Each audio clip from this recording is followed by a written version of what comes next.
Hello, welcome. Thank you for joining us on this edition of News 2. I'm Sandra Gumansing. Food lovers from near and far flocked to Emancipation Garden on Wednesday for a major highlight of every carnival on St. Thomas, the 2016 Cultural and Food Fair. Dignitaries joined residents in honoring a woman who's a veteran when it comes to making food and who has this year's food fair named in her honor. News 2's April Knight has more. We wouldn't be surprised if the people who came out to the 2016 Cultural and Food Fair numbered in the thousands. All of Emancipation Garden played host to what could be the favorite event for all carnival goers. Vendors set up their tents early in the morning, and early bird customers take their claim on their favorite foods. The fair started from this morning. People got what they wanted because the food with their favorite dish, they run out of it, so they come early and get it. From traditional sweets and pastries to drinks to various stews and rice, Caribbean cuisine was in abundance and the crowd was eating it all up, except perhaps for Governor Kenneth Mapp, who said he was exercising restraint. I want to lose 75 pounds. 8 more pounds. But it wasn't just all food and drink.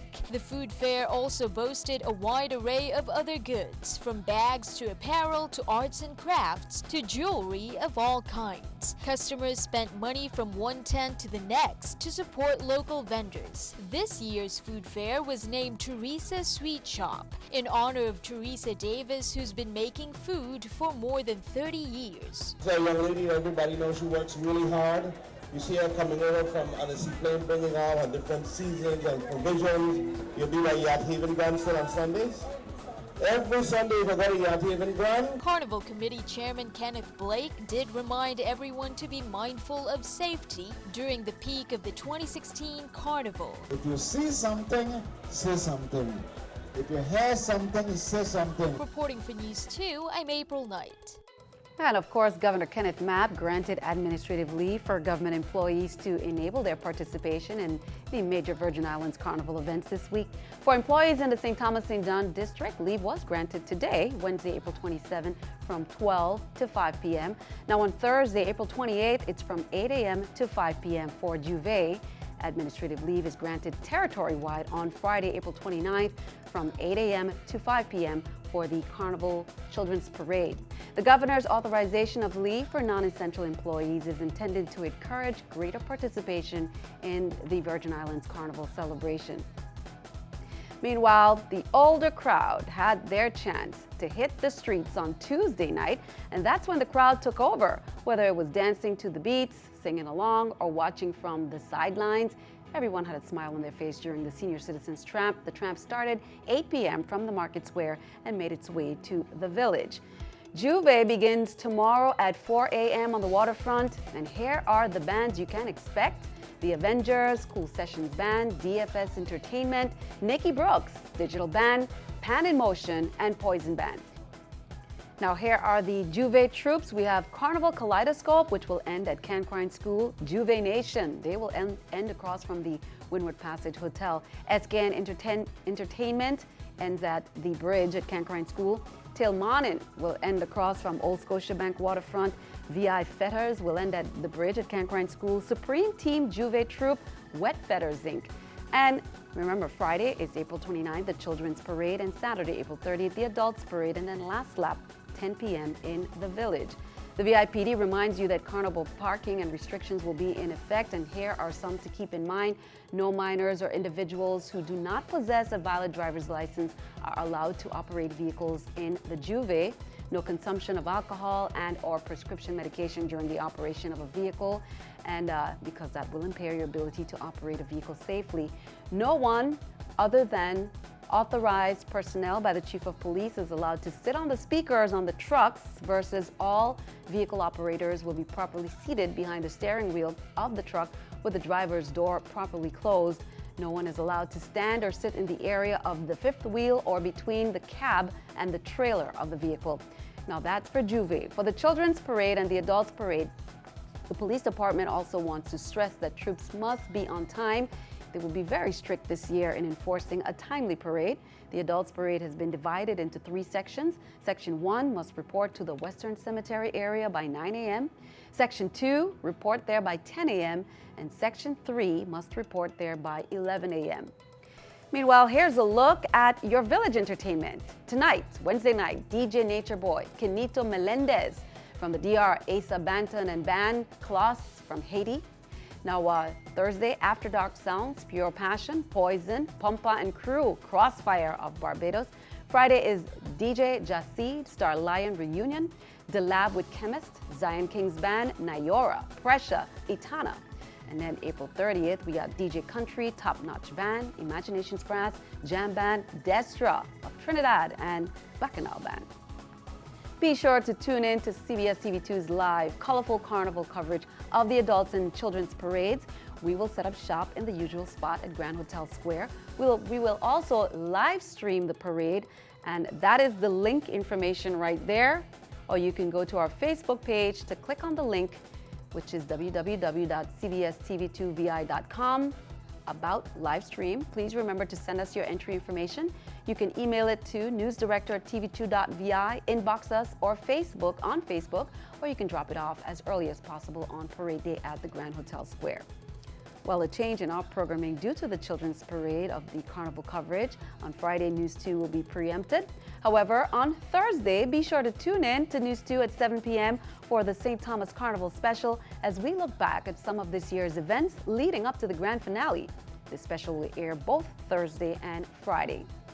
Cardo Jewelers is celebrating Carnival. They launched the Carnival watches in which many of the Carnival winners received. Many make it a point to return home with the latest edition every year. The commemorative watches captures all the elements of Virgin Islands culture. They are locally made and full of VI pride. We support Carnival each year. We're proud sponsors of the Queen Show, especially the $5,000 scholarship that goes to the Queen winner. And part of our proceeds from the sales during Carnival go back to the Carnival Committee. So we have the Carnival and the Calypso watch. These are matching men and ladies watches, and they came out 2 years ago, but we do have some new exciting watches. For our ladies' women's watches, we have some special sales for the Queen and the Princess watches. In other news, in the U.S. Virgin Islands, 1 in 4 women, 1 in 6 children, and 1 in 7 men are victims of sexual assault.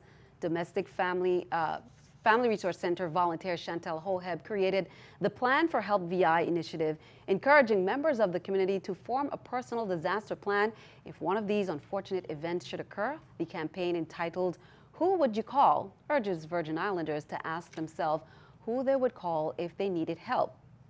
Now, many wore their denim today for Denim Day in support of victims of sexual assault. Each person donated $5 to Family Resource Center for dressing in denim. Be sure to join Family Resource Center's Children's Parade Troupe as they march to raise awareness of sexual assault against children and take a stand to prevent child abuse in the Virgin Islands. The cost is $15 per person. All are welcome to join. So you can call the office to reserve your spot, 340-776-3966. Wear your teal and royal blue clothes and accessories and meet them at the Family Resource Center office on Bunker Hill at 9 a.m. this Friday. Turn our attention overseas. Donald Trump and Hillary Clinton are the clear front runners after last night's primaries, and today one of the candidates hoping to catch Trump makes a surprise announcement. Steve Nannis is in Washington with the latest on the race for the White House. This is a far bigger win than we even expected. Donald Trump and Hillary Clinton are closer than ever to securing their party's nomination. I consider myself the presumptive nominee, absolutely. We will unify our party to win this election. Last night was a clean sweep for Trump. 5 states, 5 victories, while Clinton took 4 out of 5 contests. But their primary opponents aren't giving up quite yet. Ted Cruz desperately needs a win in Indiana next Tuesday. Last night was Donald Trump's night, and today is Indiana's day. In an effort to deliver much-needed momentum to his campaign, sources tell CNN that Cruz will make a big announcement. If he becomes the nominee, Carly Fiorina will be his running mate. Cruz has an uphill battle to climb. Trump now needs just 49% of the remaining delegates to win and prevent a contested convention. Today, in an effort to shift to the general election, he delivered a major speech on foreign policy in Washington. Our foreign policy is a complete and total disaster. He believes that U.S. allies must step up in the fight against terrorism. The U.S. must be prepared to let these countries defend themselves. As for the Democrats, Bernie Sanders is campaigning in Indiana today, and despite the long odds, he gave no indication that he's giving up anytime soon. We are in this campaign to win and become the Democratic nominee. In Washington, I'm Steve Nannis. And keeping our eye on the economy, here's a look at the stock market watch at the New York Stock Exchange. Let's take a look at the numbers there. We can see the Dow up 51, NASDAQ down, S&P 500 up at 3. Coming up on NEWS2, 13D research competition was held today. It is the premier entrepreneurship event in the territory. Highlights from the annual event and the winners presented with lots of cash.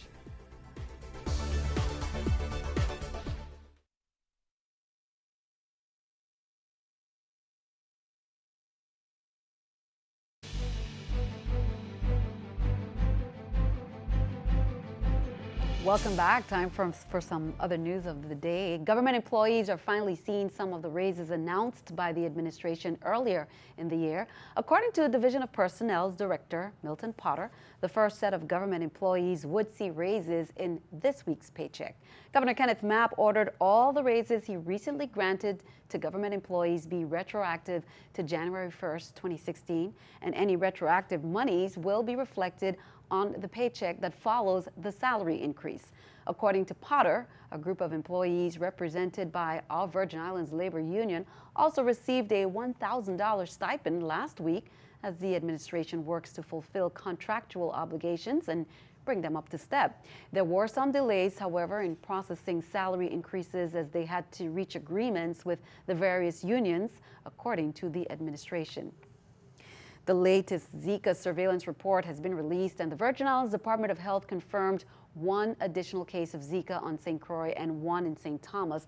The total confirmed Zika cases is now 16, 14 of which are on St. Croix and 2 on St. Thomas.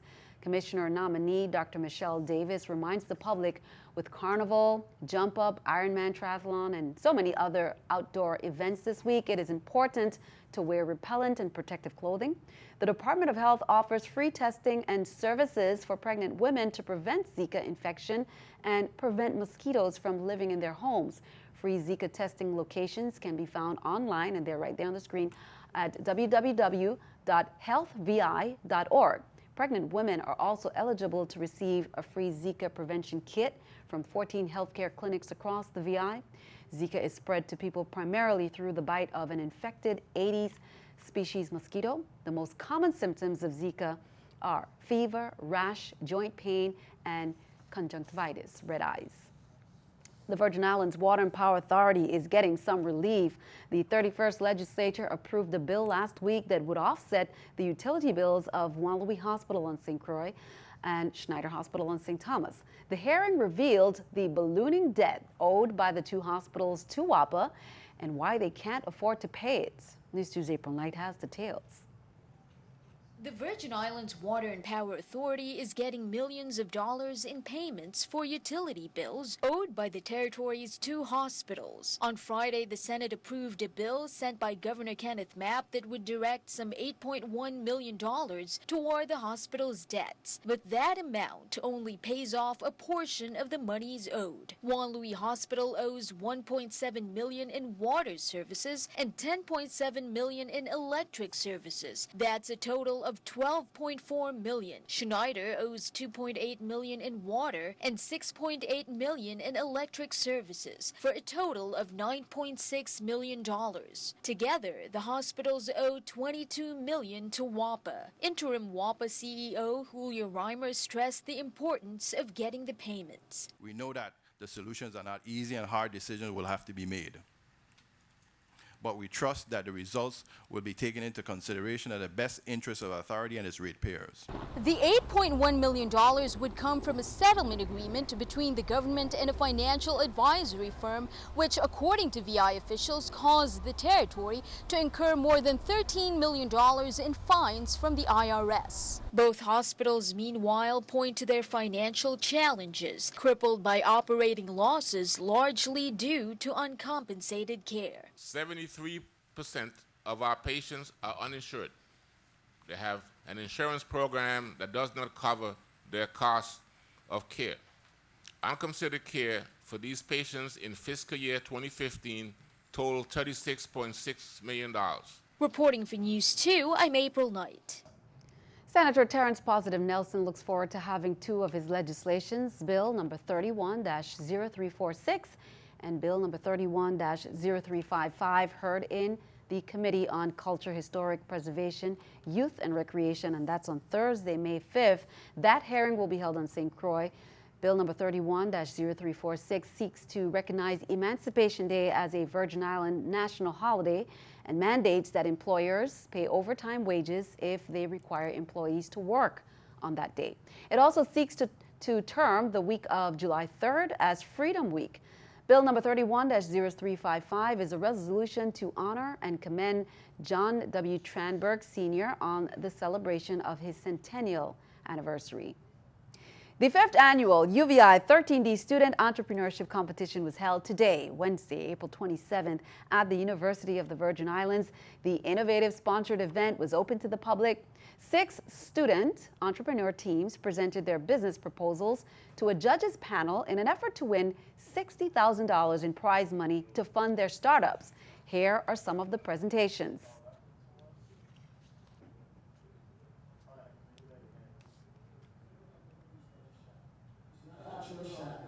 It's a truck, okay? We're going to be a mobile vegan food truck. We intend to be located in Mandela Circle, Paparat, and St. Thomas, with the hours of operation from 12 p.m. to 12 a.m. Tuesday through Saturday. Our mission is to produce a superior cake with a consistency of that taste. We want our cakes to reflect us. Customer service is really important to us. We're getting, our money is from our customers, so providing our customers with 100% satisfaction guarantee is really important to us.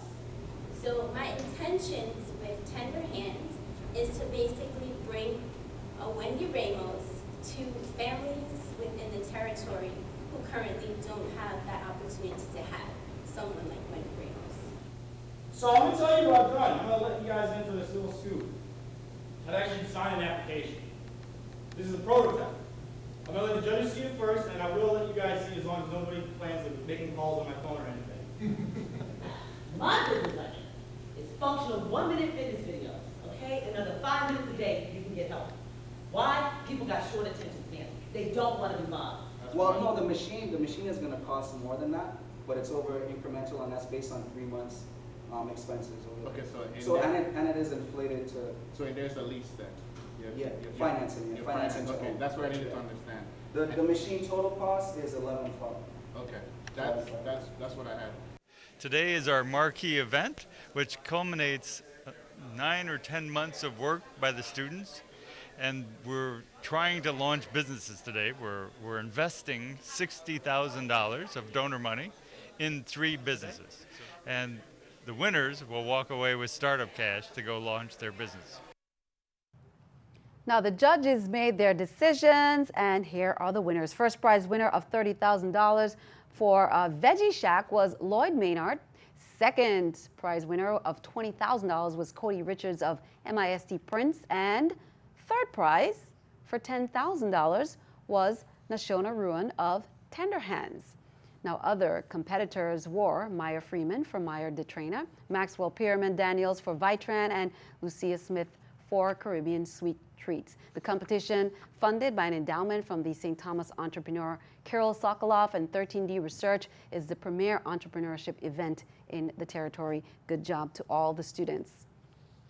St. Croix is gearing up for a pre-Mother's Day gospel concert. 3-time Grammy Award winner Donnie McClurkin takes the center stage on Saturday, April 30th at the St. Croix Educational Complex Track and Field at 5 p.m. with several local gospel singers such as Music in Motion dancers, Elsa President, Suzette Jones, Kendra Young, Lisa Harris, Papa Das, and Anthony Allen, Crucian-born from Florida. McClurkin will be joined and backed up by his entire band playing gospel favorites such as I've Got My Mind Made Up, the Caribbean Medley, Great Is Your Mercy, I'll Trust You, and a host of other great gospel songs. Well, if you live on St. Croix, you may have noticed an increase in bicycle riders and runners during the last week or so, and that's because the 28th annual 70.3 Ironman Triathlon takes place this Sunday beginning at 6:30 a.m. With a fan-friendly swim start from the hotel on the quay to Christiansted Wharf, over 300 triathletes will swim, bike, and run across the Big Island. Thousands of spectators, they line the streets throughout the course to cheer each and every athlete to victory. It all begins with a jump up that's going on right now from 6 to 10, rather, on Friday evening in Christiansted from 6 to 10 p.m. Hundreds of St. Croix residents officially volunteer, and they are assigned to one of many different tasks leading up to that triathlon. So kudos to the volunteers as well who go out to help. Be sure to stick around. Your News 2 AccuWeather forecast is coming up next.